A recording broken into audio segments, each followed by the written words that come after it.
আজ তোমাদের জানাবো স্বরভক্তি ও মধ্য স্বরাগম সম্পর্কে। তোমরা অনেকেই জানো যে মধ্য স্বরাগমেরই অপর নাম হচ্ছে স্বরভক্তি বা বিপ্রকর্ষ।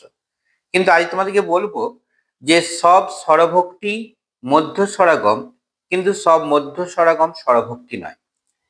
কেন এ কথা বলছি? কারণ মধ্য স্বরাগমের সংজ্ঞা হিসেবে আমরা কি জানি, যে যদি কোনো কারণে শব্দের মধ্যে অতিরিক্ত কোনো স্বরধ্বনির আগম হয়, তখন তাকে বলা হচ্ছে মধ্য স্বরাগম।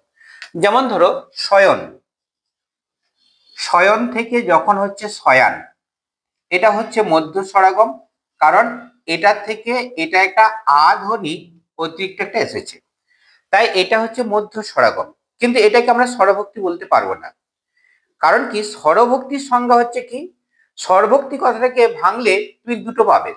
একটা হচ্ছে স্বর, একটা হচ্ছে স্বর এবং ভক্তি। এই ভক্তি কথাটার অর্থ হচ্ছে বিভাজন। তাহলে স্বরভক্তি কথাটার অর্থ কি? স্বর দ্বারা বিভাজন।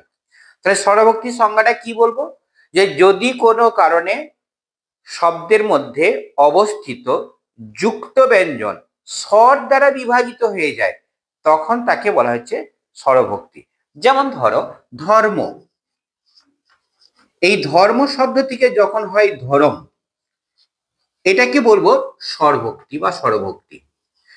এটা আবার মধ্য স্বরাগম। কারণ কি, এখানে একটা অধ্বনি, একটা বাড়তি একটা এসেছে, কিন্তু র এবং ম, এই যে র যুক্ত ম, এর মাঝখানে এই দুটো ব্যঞ্জনের মাঝখানে একটা অতিরিক্ত স্বরধ্বনি এসে এই ব্যঞ্জন দুটোকে আলাদা করে দিয়েছে।